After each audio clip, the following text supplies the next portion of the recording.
किसी ने बड़े कमाल की बात कही है कि जिसका कोई नहीं होता उसका भगवान होता है। यह है सत्यम श्रेयांश की छोटी सी कहानी। कहानी एक साधु की। एक साधु जो अपनी मस्ती में कहीं चला जा रहा था। साधु था, संत था, मस्ती में चला जा रहा था। बरसात का मौसम था, गड्ढों में पानी भरा हुआ था जिसमें थोड़ा थोड़ा कीचड़ भरा हुआ था। उस साधु के साथ एक प्रेमी और प्रेमिका का जोड़ा चल रहा था। साधु चल ही रहा था कि उसका एक पैर छोटे से गड्ढे में जाता है जिसमें से कीचड़ उछलता है और उस प्रेमिका के कपड़ों में पड़ता है। जैसे ही कीचड़ प्रेमिका के कपड़ों में पड़ता है तो उसके प्रेमी को इतना क्रोध आता है कि वो जोरदार एक तमाचा उस साधु को मारता है।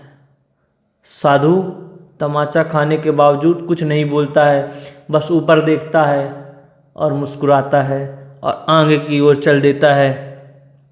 जब साधु आगे की ओर चल देता है तो वो प्रेमिका का जोड़ा भी उसी रास्ते से जा रहा था तो वो भी आगे की ओर चल देता है। संयोगवश जैसे ही आगे जाता है प्रेमी का पैर एक पत्थर से टकराता है और प्रेमी गिरता है जिससे उसका सर फूट जाता है।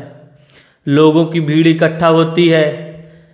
लोग साधु को बुरा भला कहना शुरू कर देते हैं क्योंकि उन्होंने अभी देखा था कि कुछ समय पहले इन दोनों का झगड़ा हुआ था। लोग साधु को बुरा भला कहना शुरू करते हैं कि तू कितना असहनशील साधु है कि एक थप्पड़ नहीं सह सका, तुम साधु हो ही नहीं, तूने ऐसा कौन सा श्राप दे दिया कि इसका सर फट गया। तब साधु जवाब देते हैं कि मेरा पैर गड्ढे में पड़ा, कीचड़ उछला, लगा किसे, इस लड़की को, क्रोध किसे आया, इसके प्रेमी को, प्रेमी ने थप्पड़ किसे मारा, मुझे, क्रोध किसे आया, मेरे प्रेमी को। अगर इस दुनिया में इसका कोई प्रेमी है तो मेरा भी है। ये कहानी हमें सिखाती है कि जिसका कोई नहीं होता उसका भगवान होता है, क्योंकि भगवान कोई नहीं होता है।